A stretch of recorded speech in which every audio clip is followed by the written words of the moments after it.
آپ نے بیان کیا ہے متعدد مواقع پہ کہ کچھ چیزیں بالکل واضح ہوتی ہیں، وہ خبائث میں ہیں، بالکل واضح ہوتی ہیں طیبات میں، بعض گرے ایریاز ہیں۔ تو سوال یہ پوچھا گیا ہے کہ یہ گرے ایریا کی بھی کوئی نہ کوئی تعین تو ہمیں کرنی پڑے گی، ورنہ تو بعض لوگ جو ہیں آج کل ہم نے دیکھا ہے وہ سانپ کھاتے ہیں، قدیم عرب گو کھاتے تھے۔ تو یہ گرے ایریا کیسے پتہ چلے گا کہ گرے ایریا ہے اور اس کی حدود کہاں ختم ہو رہی ہیں؟ یہ آپ کو کس نے ذمہ داری دی ہے کہ آپ یہ کام کریں؟ یعنی جو چیزیں واضح ہیں ان کو آپ اختیار کریں، اور جو چیزیں واضح طور پر حرمت کے ذیل میں آ رہی ہیں ان سے اجتناب کریں۔ اس کے بعد ہر شخص کو یہ فیصلہ خود کرنا ہے۔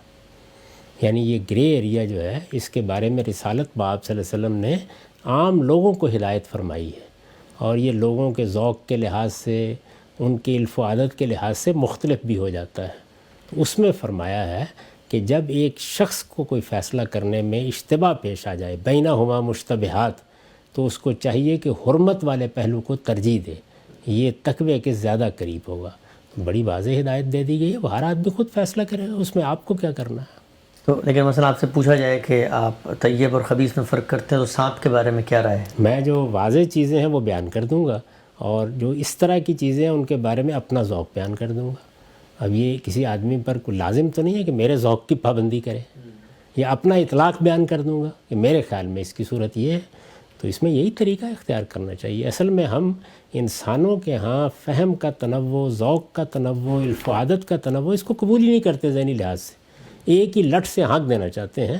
اللہ تعالیٰ نے یہ طریقہ اختیار نہیں کیا، اور اللہ کے رسول نے بھی نہیں کیا، یعنی آپ کو گو پسند نہیں تھی تو آپ نے باقیوں نے کھا لیا۔ بالکل ایسے ہی، یعنی ایک ہی جگہ ایک ہی دسترخوان پر بیٹھے ہوئے آپ نے اس کی طرف ہاتھ نہیں بڑھایا، اور آپ نے دیکھا کہ آپ کے صحابی، اور دیکھیے ان پر بھی یہ غلبہ نہیں ہوا جو ہمارے ہاں لوگوں پر ہوتا ہے کہ اچھا حضور ہاتھ نہیں بڑھا رہے تو میں کیسے آپ کے سامنے بیٹھ کے کھا لوں۔ انہوں نے اطمینان کے ساتھ کھا لیا۔ تو عربوں کا ذوق یہی تھا۔ تو جو چیزیں واضح ہیں ان کی تعلیم دیں، ان کو لوگوں کو بتائیں۔ جو لوگ چیزیں مشتبہات کے دائرے میں ہیں ان کا فیصلہ بھی لوگوں کو کرنا ہے۔ بس حضور کا یہ ارشاد سنا دینا چاہیے کہ وہ اگر ممانعت کا راستہ اختیار کریں تو یہ تقوی کے زیادہ قریب ہے۔